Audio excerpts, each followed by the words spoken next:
حدیث کے حوالے سے ہم آپ سے استفادہ کر رہے تھے، آپ کا نقطہ نظر جان رہے تھے۔ اہل علم علماء سنجیدہ طور پہ متوجہ ہو رہے ہیں، علمی اشکالات سوالات آپ کے نقطہ نظر پہ اٹھا رہے ہیں۔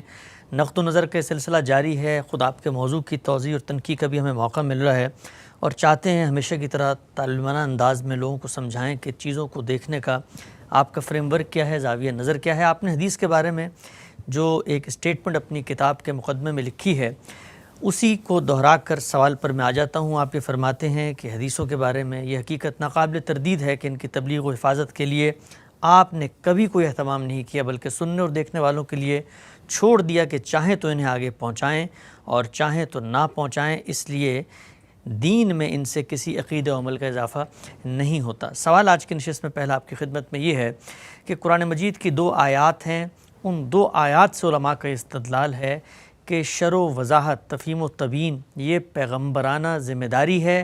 آپ صلی اللہ علیہ وسلم کو یہ ذمہ داری اللہ تعالیٰ نے دی تھی، اور آیات کے الفاظ ہیں لِتُبَيِّنَ لِلنَّاسِ، قرآن مجید ہی کے بارے میں یہ کہا گیا ہے کہ تم پر یہ کلام ہم نے نازل کیا ہے تاکہ تم اس کلام کو واضح کر دو۔ میرے سامنے وہ آیت کھلی، ترجمہ ہی پڑھ دیتا ہوں۔ ہم نے انہیں معجزات اور کتابیں دے کر بھیجا تھا، اور ہم نے تیری طرف قرآن نازل کیا تاکہ لوگوں کے لیے واضح کر دے۔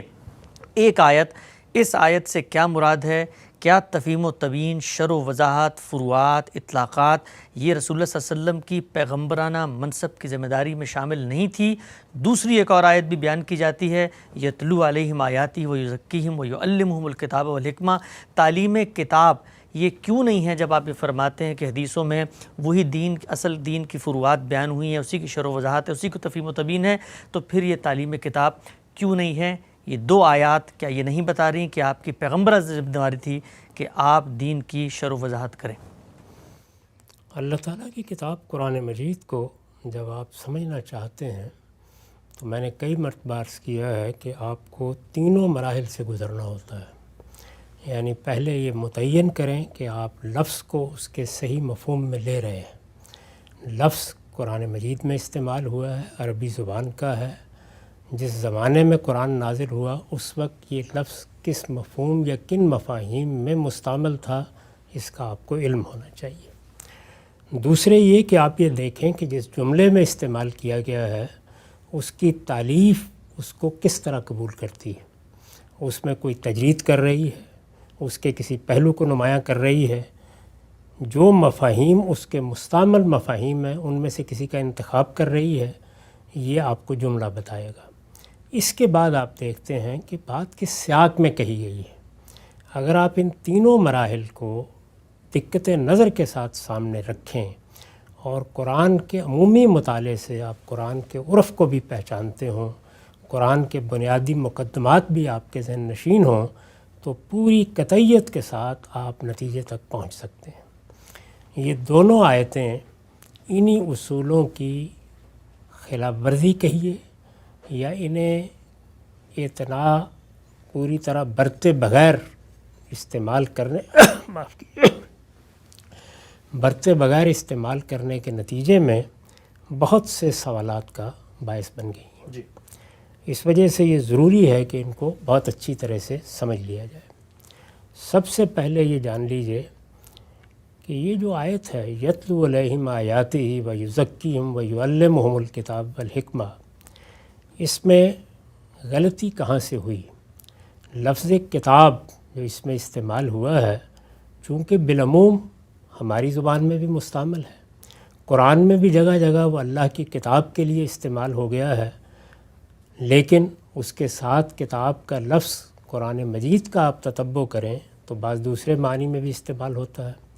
یہاں چونکہ یتلو علیہم آیاتہ ہی کے بعد آ گیا تھا تو لوگوں نے بابل وہلہ یہی خیال کیا کہ یہ لفظ یہاں پر قرآن کے لیے استعمال ہوا ہے۔ تو جب قرآن کے لیے استعمال ہو گیا تو پھر ظاہر ہے کہ آگے حکمت کے کیا معنی ہیں، تو امام شافعی کے زمانے سے یہ بحث پیدا ہو گئی۔ چنانچہ مدرسہ فراہی میں یہ آپ جانتے ہیں کہ امام حمید الدین فراہی نے قرآن مجید پر جب کام کیا ہے تو جہاں قرآن کے اسالیب پر کام کیا وہاں مفردات پر بھی کام کیا ہے، اور مفردات پر جو مفردات القرآن کے نام سے ان کی کتاب ہے اس میں پہلی مرتبہ بڑی وضاحت سے یہ بتایا ہے کہ یہاں کتاب کا لفظ کتاب کے معنی میں استعمال ہی نہیں ہوا، بلکہ یہ قانون کے معنی میں استعمال ہوا ہے۔ اس سے مراد یہاں شرائع ہے۔ اللہ تعالیٰ جو دین ہمیں دیتے ہیں اس کے دو لازمی اجزاء ہیں، ایک الحکمہ جس میں ایمان اور اخلاق کے مباحث ہوتے ہیں، دوسرے الکتاب یعنی قانون، ضوابط، شرائع۔ تو یہ چیز واضح کی انہوں نے، اور اس کے ساتھ یہ بھی بتا دیا کہ علامہ کا فعل یہاں اسی طرح آیا ہے جیسے الرحمن و علم القرآن کے لیے آیا ہے۔ یعنی اللہ تعالیٰ جب کوئی چیز دیتے ہیں، کسی چیز کا علم دیتے ہیں، کوئی چیز منتقل کرتے ہیں تو یہ لفظ استعمال ہوتا ہے۔ اب ظاہر بات ہے کہ علامہ کو اگر آپ نے پہلے سے موجود ایک چیز کی تعلیم دینے کے معنی میں لے لیا تو یہ خیال پیدا ہوتا ہے کہ یہاں گویا قرآن پڑھانے کی ذمہ داری دی گئی ہے، یہ قرآن پہنچانے کی ذمہ داری ہے، قرآن کا علم دینے کی ذمہ داری ہے۔ علم القرآن میں یعنی اللہ تعالیٰ نے کیا کیا ہے؟ اللہ تعالیٰ نے قرآن کا علم دیا، تو قرآن کے علم دینے سے مراد یعنی قرآن دیا۔ قرآن مجید ہی اصل میں وہ چیز ہے جو آپ کے لیے تعلیم بن رہی ہے۔ الرحمن علم القرآن یعنی رحمان نے قرآن سکھایا۔ ٹھیک، اسی مفہوم میں یہ جگہ جگہ علامہ کا فعل استعمال ہوا ہے۔ چنانچہ میں نے بھی اپنی تفسیر میں اس کو بیان کر دیا ہے، استاد امام نے بھی بیان کر دیا ہے کہ یہاں یعلمہم الکتاب کا مطلب کیا ہے۔ یعنی جب پیغمبر آتے ہیں تو وہ اللہ کی آیات کی تلاوت کرتے ہیں۔ رسالت پا آپ صلی اللہ علیہ وسلم نے بھی اللہ کی جو آیات آپ پر نازل کیں وہ لوگوں کو پڑھ کر سنائیں۔ یہ وہ کام ہے جس کا حکم جگہ جگہ آپ کو قرآن مجید میں دیا گیا ہے۔ یہ کہا گیا ہے کبھی اقرا کے لفظ کے ساتھ، کبھی اتلو کے لفظ کے ساتھ اس قرآن کو پڑھو، پڑھ کر سناؤ، لوگوں کے سامنے اس کو پیش کرو۔ اس کے بعد یہ بتایا ہے کہ یہ قرآن جب پڑھا جائے گا تو کس چیز کو سکھائے گا؟ دین سکھائے گا۔ دین کے دونوں اجزاء کو الگ الگ کر کے بیان کر دیا ہے۔ یعنی یہ پیغمبر اللہ کی آیتیں پڑھ کے سنائے گا اور لوگوں کو قانون کی تعلیم دے گا اور حکمت کی تعلیم دے گا۔ تعلیم سے کیا مراد؟ یعنی سکھائے گا۔ سکھائے گا۔ یعنی میں جب آپ کو حساب سکھاتا ہوں تو اس کے لیے تعلیمی کا لفظ استعمال کروں گا نا۔ یعنی تعلیم جب دی جاتی ہے تو کسی فن کی دی جاتی ہے، کسی علم کی دی جاتی ہے، سکھایا جاتا ہے۔ تو جب آپ کو قانون سکھایا جائے گا، جب آپ کو حکمت سکھائی جائے گی تو گویا آپ نے دین کی تعلیم حاصل کر لی۔ ابھی بھی اگر ہم دین بیان کر رہے ہیں تو اس کا مطلب کیا ہے؟ تعلیم دے رہے ہیں نا۔ ٹھیک، تو چیز کو بے کم و کاس بیان کرنا بھی اس کی تعلیم ہے، اور پہلے سے موجود کسی چیز کو سمجھانا بھی اس کی تعلیم ہے۔ تو یہاں یہ اصل میں پہلے مفہوم میں استعمال ہوا ہے۔ تو بتایا یہ گیا ہے کہ یہ قرآن مجید میں جو قانون بیان ہوا ہے اس کی تعلیم دیتا ہے۔ جو قانون قرآن میں بیان نہیں ہوا، پیغمبروں کی سنت کے طور پر پہلے سے موجود ہے، اس کی تعلیم دیتا ہے۔ اگر اس قانون میں کوئی نئی چیز داخل کرنی ہے تو وہ سکھاتا ہے۔ گویا پیغمبر کی پوری ذمہ داری کو بیان کر دیا ہے کہ اللہ کا پیغمبر کیا چیزیں لوگوں کو سکھانے کے لیے آیا ہے۔ قانون سکھانے کے لیے آیا ہے جس کو آپ شریعت کہتے ہیں۔ اسی لیے آپ دیکھیے میں نے اپنی کتابوں میں پھر قانون ہی کی تعبیر اختیار کی ہے، اس لیے کہ شریعت اور قانون ہم مانا ہے۔ قرآن مجید نے شریعت کا لفظ استعمال کیا ہے، ہم اپنی عام زبان میں قانون کا لفظ استعمال کرتے ہیں۔ قرآن مجید میں لفظ کتاب اس معنی میں جگہ جگہ استعمال ہوا ہے۔ آپ دیکھیے طلاق کی آیتوں میں ہے حتیٰ یبلغ الکتاب اجلا، یہاں تک کہ قانون اپنی مدت پوری کر لے، تو وہاں قانون کے معنی میں استعمال ہوا ہے۔ اسی طرح سے اور مفاہیم بھی ہیں، تو یہ دیکھنا چاہیے کہ لفظ کس مفہوم میں استعمال ہوا ہے۔ تو پہلی غلطی یہ ہوئی کہ یہاں لفظ کتاب کو کتاب کے معنی میں لے لیا گیا، جبکہ وہ شریعت کے قانون کے مفہوم میں تھا۔ اور حکمت کیا ہے یہ قرآن نے خود واضح کر دیا ہے، حکمت ایمان و اخلاق ہے۔ چنانچہ اخلاقیات کا پورا باب جب قرآن مجید نے سورہ بنی اسرائیل میں کھول دیا ہے تو اس کے بعد یہ فرمایا ہے کہ یہ وہ حکمت ہے جس کی ہم نے تم کو تعلیم دی ہے۔ اور اسی طریقے سے ایمان حکمت ہے، یہ وہ حکمت ہے کہ جس کا اللہ تعالیٰ نے التزام کیا کہ وہ پیغمبروں کے ذریعے سے لوگوں کو ملے، اور یہ بتایا کہ یہ وہ خیر کثیر ہے کہ جس کو ملا اسے ایک بڑا خزانہ مل گیا۔ تو یہ ایمان اور اخلاق حکمت ہے، اور جو شریعت یا قواعد اس کے اوپر مبنی ہوتے ہیں یا جو ضابطے ہمیں دیے جاتے ہیں وہ یہ ہیں۔ تو یہاں کوئی شرح و وضاحت کا مضمون نہیں ہے، یہاں اس طرح کی تعلیم سے علامہ کا لفظ کسی بات کو بیان نہیں کر رہا جس طرح کہ ہم کوئی کتاب پڑھانے بیٹھ جاتے ہیں. چونکہ یعلم الکتاب کے الفاظ آ گئے تھے تو اس لیے کتاب کو جب قرآن کے معنی میں لے لیا تو مطلب یہ بن گیا کہ قرآن مجید کو سامنے رکھتے ہوئے اس کی تعلیم دی جائے گی. تو اس کو امام فرائی نے مفردات میں واضح کر دیا ہے, استاذ امام نے تدبر قرآن میں واضح کر دیا ہے. میں نے بھی جگہ جگہ اس کو بیان کیا, بلکہ میری کتاب میزان میں تو سر عنوان یہی آیت ہے. اسی کی بنیاد پر میں نے یہ کہا ہے کہ یہ آیت رسالت مآب صلی اللہ علیہ وسلم کے اس منصب کو بیان کر رہی ہے کہ تنہا آپ ہی کی ذات اب قیامت تک دین کا ماخذ ہے. چنانچہ دیکھیے کہ جس جگہ میں نے یہ بات بیان کی ہے وہاں یہی آیت نقل کی ہے. یہ آیت پورے دین کا مقصد بھی بیان کرتی ہے کہ پیغمبر یہ سب کس لیے کرتا ہے, اس لیے کہ وہ لوگوں کا تزکیہ کرتا ہے, وہ لوگوں کو پاکیزگی سکھاتا ہے. اور یہ کام کیا ہے؟ یہ حکمت کی تعلیم ہے یعنی ایمان و اخلاق کی, اور یہ قانون کی تعلیم ہے یعنی شریعت کی. اور جن لوگوں کے لیے یہ سب کچھ ہے, جن کے سامنے یہ اولاً پیش کیا گیا, جن کے سامنے یہ پیش کیا گیا, انہوں نے ہم تک پہنچایا اور ہم اب اس کو قبول کرتے ہیں, ان کے ہاں اس کی ابتدا یہاں سے ہوئی کہ اللہ کی آیتیں پیغمبر نے پڑھ کر سنائیں اور اس طرح سے ان کو اللہ کے قانون کی بھی تعلیم دی, اللہ کی نازل کردہ حکمت کی بھی تعلیم دی یعنی علم دیا, سکھایا. یہ ان کے علم میں چیزیں آئیں, وہ ان کو سمجھے. تو یہ وہ کام ہے کہ جو اس آیت کے تحت رسالت مآب صلی اللہ علیہ وسلم نے کیا. یہی وہ بلاغ مبین کا کام ہے. اسی کے نتیجے میں رسالت مآب صلی اللہ علیہ وسلم دین کے تنہا ماخذ کی حیثیت سے ہمارے سامنے آتے ہیں, اور یہی وہ چیز ہے کہ جو اللہ کی ہدایت اور اتمام ہدایت کے بعد ہم تک پہنچانے کی ذمہ داری آپ کو دی گئی تھی. چنانچہ پیغمبر کی جو منصبی ذمہ داریاں قرآن میں بیان ہوئی ہیں وہ اصلاً دو ہی ہیں, باقی سب ان کے فروع ہیں. ایک بلاغ مبین, ہر لحاظ سے جو دین آپ کو دیا گیا ہے وہ پہنچا دیں, واضح کر دیں, اس کو سامنے رکھ دیں, وہ لوگوں تک پہنچ جائے. یہاں تک کہ اس ذمہ داری کو جہاں بیان کیا وہاں پر یہ فرمایا ہے اور بہت سخت الفاظ میں فرمایا ہے کہ اگر اس کے پہنچانے میں کوئی کوتاہی ہوئی تو گویا پیغمبری کا فریضہ ہی ادا نہیں ہوا. تو یہ منصبی ذمہ داری ہے رسالت مآب صلی اللہ علیہ وسلم کی. تمام پیغمبر اسی لیے آتے ہیں, حضور بھی اسی لیے آئے تھے. آپ کا کام یہ تھا کہ آپ کو جو شریعت دی گئی ہے اس کو بھی بے کم و کاست پہنچا دیں, جو حکمت آپ پر نازل کی گئی ہے اس کو بھی بے کم و کاست پہنچا دیں. کہیں وہ قرآن کی صورت میں دی گئی تو قرآن پہنچا دیا گیا, اور کہیں وہ دوسری تعلیم کی صورت میں دی گئی تو وہ پہنچا دی گئی. جیسے کہ آپ نے سنت کی ساری چیزیں سکھائیں, سنت کا بہت بڑا حصہ جیسے کہ میں نے بھی اس کی فہرست بیان کر دی ہے, وہ ظاہر ہے حضور ہی سے ہمیں ملا ہے, وہ قرآن سے مقدم ہے, وہ آپ نے سکھایا ہے. تو اس طرح وہ بھی تعلیم ہے جو آپ نے دی, اور قرآن جب دیا تو یہ بھی اسی کی تعلیم ہے. اور اس طریقے سے گویا یہی آیت ہے جو آپ کے اس منصب کو بیان کر رہی ہے کہ آپ وہ مصدر ہیں جہاں سے ہمیں دین ملے گا.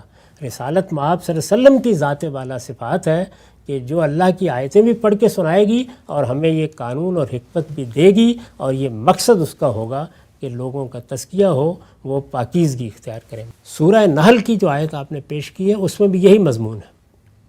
اس میں بھی کہیں 4-5ویں صدی میں جا کے اصولین نے وہ بات کہنا شروع کی ہے جو عام طور پر لوگ کہتے ہیں. اور میں نے بھی جب لکھا ہے برہان میں تو ظاہر ہے کہ اسی پس منظر میں لکھا ہے, اس وقت تک یہ حقیقت پوری طرح واضح نہیں تھی. ہمارے ہاں جو اصول کی کتابیں ہیں ان میں بالعموم سورہ نحل کی اس آیت کو اسی مدعا کے لیے پیش کیا جاتا ہے کہ یہ دین کی شرح و وضاحت کی ذمہ داری ہے. رسالت مآب صلی اللہ علیہ وسلم کے بارے میں میں نے ابھی عرض کیا کہ دو ذمہ داریاں ہیں. ایک یہ کہ آپ کو جو دین دیا گیا اس کو بے کم و کاست لوگوں تک پہنچا دیں, یہ آپ کی منصبی ذمہ داری ہے, یہ بلاغ مبین ہے. دوسرے کیا ہے؟ دوسرے یہ کہ آپ اس عدالت برپا کرنے کے لیے مبعوث ہوئے تھے اس کے تقاضے پورے کر دیں. وہ ظاہر ہے اس وقت ہمارا موضوع نہیں ہے, یعنی میں یہ کئی بار عرض کر چکا ہوں کہ پیغمبر جب مبعوث ہوتے ہیں, اللہ کے رسول جب آتے ہیں تو وہ جس طرح ہدایت لے کر آتے ہیں اسی طرح اپنی قوموں کے لیے عدالت بن کر آتے ہیں.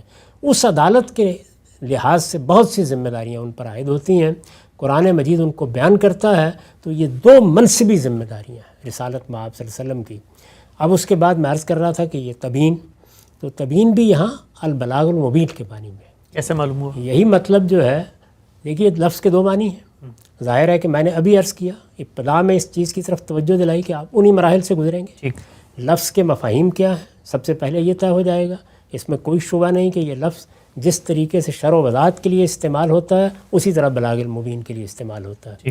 جس طرح ابھی ہم نے لفظ علامہ پر گفتگو کی وہ جس طریقے سے کسی پہلے سے موجود چیز کو سکھانے پڑھانے کے لیے استعمال ہوتا ہے اسی طرح اس چیز کا ابلاغ کرنے کے لیے، اس کو پہنچانے کے لیے، اس کو دینے کے لیے، اس کو واضح طور پر پہنچا دینے کے لیے بھی استعمال ہوتا ہے. تو دونوں الفاظ جو ہیں وہ اپنے اندر یہ دو پہلو رکھتے ہیں. سیاق و سباق بتائے گا کس مفہوم میں استعمال ہوئے ہیں.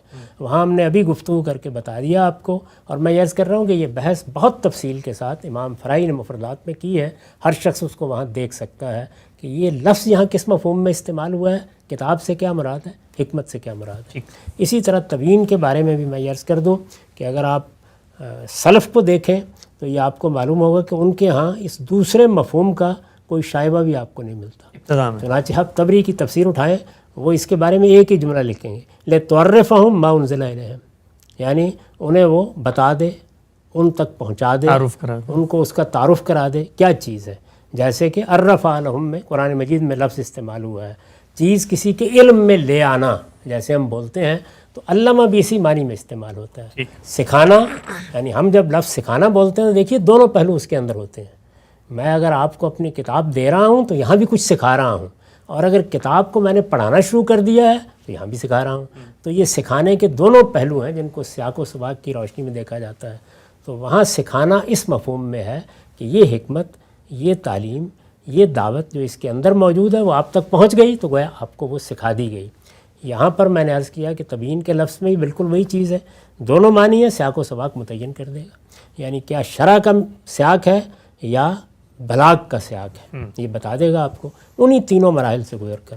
تو میں نے عرض کیا کہ ابتدا میں تو لوگوں کو خیال بھی نہیں تھا، یہ بالکل واضح تھا کہ یہ بلاغ مبین کے معنی میں ہے. جیسے کہ میں نے عرض کیا کہ طبری نے تو ایک جملہ کہا، زمخشری کو دیکھیے آپ ائمہ لغت میں سے ہیں، بالکل یہی بات بیان کی، یہ دین کے اوامر، نواہی، وعد، وعید ہیں جن کو پیغمبر پہنچا دیتا ہے. یعنی کوئی شرح تفسیر کا لفظ بھی استعمال نہیں کیا اس کے لیے. تو یہ دین کی دعوت، دین کا پیغام جو کچھ ہے واضح طور پر لوگوں کے سامنے رکھ دیا، یہ پہنچا دیا. قرآن دیا گیا تو پہنچا دیا، سنت پہنچانے کے لیے کہا گیا تو پہنچا دی. تو یہ بلاغ مبین ہے. امام فرائی نے 100 سال قبل تعلیقات لکھی ہیں قرآن مجید پر، اس میں دیکھ لیجئے بہت وضاحت کے ساتھ اس سورہ پر گفتگو کی ہے، اور یہ بتایا ہے کہ یہاں یہ لفظ جو تبین کا ہے، تبین ہا ہونا هو البلاغ المبین، اس آیت میں تبین کا لفظ بلاغ مبین کے لیے استعمال ہوا ہے. لیس المراد بہ الشرع والتفسیر، یہ یہاں شرع و تفسیر کے معنی میں آیا ہی نہیں. یعنی یہ لفظ اس مفہوم میں یہاں استعمال ہی نہیں ہوا، اس لیے کہ یہاں سیاق اس کا نہیں ہے. اگر آپ آیت کو اس کے سیاق میں رکھ کر دیکھیں تو وہاں اس کا کوئی محل ہی نہیں ہے کہ یہ کہا جائے کہ یہ قرآن آپ پر نازل کیا گیا تاکہ آپ اس کی شرح کر دیں.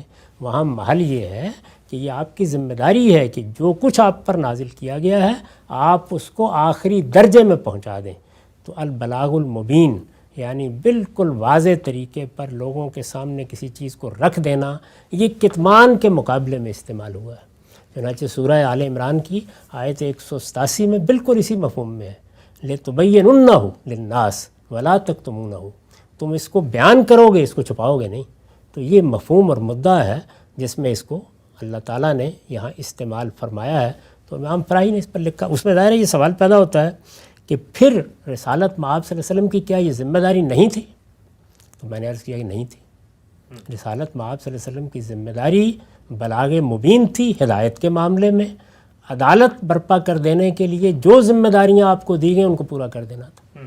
یعنی دو ہی چیزیں تھیں پیش نظر. پیغمبر عدالت برپا کرنے کے لیے آتے ہیں، اس کے لحاظ سے ان کو بعض اقدامات کرنے ہوتے ہیں، بعض چیزوں کے بارے میں فیصلے کرنے ہوتے ہیں. قرآن مجید ان کی تفصیلات سے بھرا پڑا ہے. ابھی میں نے بڑی تفصیل کے ساتھ اتمام حجت کے قانون پر گفتگو کی ہے، اس کو سن لیجئے کہ یہ ذمہ داری رسول اللہ صلی اللہ علیہ وسلم نے کس طریقے سے پوری کی ہے. اس میں جنگ و جدال کے مار کے پیش آئے ہیں، اس میں ہجرت پیش آئی ہے، اس میں رسالت مآب صلی اللہ علیہ وسلم کے ساتھیوں کو بہت سے امتحانوں سے گزرنا پڑا ہے. وہ منصب ہے عدالت برپا کر دینے کا، ورنہ بلاغ مبین تو ہو گیا تھا، اس کے بعد مزید کسی چیز کی ضرورت نہیں تھی.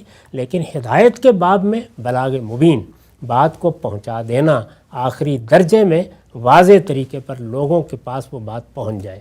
تو یہ ذمہ داری آپ نے ادا کر دی، آخری درجے میں ادا کر دی. چنانچہ امام فرائی اس پر تبصرہ کرتے ہیں اور بتاتے ہیں یہ کہ فَإِنَّ ذَلِكَ لَمْ يَكُنْ فَرْضًا عَلَى النَّبِي صلی اللہ علیہ وسلم. اس طرح کی کوئی شرح و تفسیر رسالت میں آپ صلی اللہ علیہ وسلم کا فریضہ منصبی نہیں تھا. تو پھر یہ سوال پیدا ہوا کہ کبھی کبھی آپ نے جو قرآن کی کسی آیت کا مطلب بتا دیا یا اس طرح کیا تو کس پہلو سے کیا؟ تو وہ کہتے ہیں کہ فَكُلُّ مَا بَيَّنَهُ النَّبِي صلی اللہ علیہ وسلم عَلَى سَبِيلِ التَّفْسِيرِ فَمِن جِهَةِ نُصْحِهِ وَرَافَتِهِ. یعنی حضور نے اپنی امت کے اوپر رافت، رحمت، ان کی خیرخواہی کے پیش نظر یہ کام بھی کیا ہے. یعنی یہ گویا آپ کے لیے استحباب کا کام تھا. آپ نے یہ ذمہ داری انجام دی، یہ آپ کا کوئی فریضہ منصبی نہیں تھا، یہ آپ پر کوئی ذمہ داری نہیں ڈالی گئی تھی. تو یہ بات ہمارے مدرسہ فکر میں تو پہلے دن سے بالکل واضح ہے. اس لیے ہم یہ سمجھتے ہیں کہ رسالت مآب صلی اللہ علیہ وسلم دین کا تنہا ماخذ ہے. آپ کا کام یہ تھا کہ آپ نے دین بالکل آخری درجے میں پہنچا دیا. اس دین کو پہنچا دینے کے ساتھ اگر کسی جگہ کسی وضاحت کی ضرورت پیش آئی تو خود اللہ تعالیٰ نے فرمائی. چنانچہ قرآن مجید میں یہ کہا گیا ہے کہ اِنَّا عَلَيْنَا بَيَانًا. رسالت مآب صلی اللہ علیہ وسلم نے اگر کبھی کوئی وضاحت کی ہے تو اسی اصول پر کی ہے. وہ جو میں نے عرض کیا فَمِن جِهَةِ نُصْحِهِ وَرَافَتِهِ. یعنی گویا آپ کو اپنی امت کے ساتھ جو خیرخواہی کا تعلق تھا، محبت کا تعلق تھا، جو رافت و رحمت تھی، اس کے تحت آپ نے اپنی امت پر کرم فرمایا، کسی چیز کی وضاحت کر دی. اسی کو میں نے بیان کیا کہ اس سے ہمیں بہت بڑی تعلیم ملی، اس سے ہمیں بہت بڑی ہدایت ملی. اس سے ہمیں پتہ چلا کہ امت کے علماء کو کس طرح دین پر غور کرنا ہے، دین کا ربط کیسے قائم کرنا ہے. یہ بہت بڑی بات ہے جو حضور نے فرمائی، لیکن اس پہلو سے نہیں کہ یہ کوئی ذمہ داری تھی جو آپ پر ڈالی گئی تھی. یہ گویا آپ کی رافت، آپ کا نصح و خیرخواہی کا تعلق، آپ کی اپنی امت کے ساتھ محبت، وہ کرم جو آپ فرماتے تھے، یہ اس کا ظہور تھا. اور ہر چیز اس لیے نہیں کی جاتی کہ وہ آپ کی کوئی منصبی ذمہ داری بن جاتی ہے. بہت سی چیزیں اس جذبے اور اس داعیے کے تحت بھی کی جاتی ہیں کہ آپ لوگوں کو سکھانا چاہتے ہیں. ہم بہت سی باتیں لوگوں کو بتاتے ہیں، سوالوں کے جواب دیتے ہیں، لوگوں کو شفقت کے ساتھ ایک بات بتاتے ہیں. یہ کوئی ہمارے اوپر فریضہ نہیں عائد کر دیا ہوتا اللہ تعالیٰ نے، لیکن جب یہ ذمہ داری آپ ادا کرتے ہیں تو ظاہر ہے کہ یہ باعث اجر بھی ہوتی ہے، اللہ تعالیٰ کو پسند بھی ہوتی ہے، اللہ اسے محبوب بھی رکھتا ہے.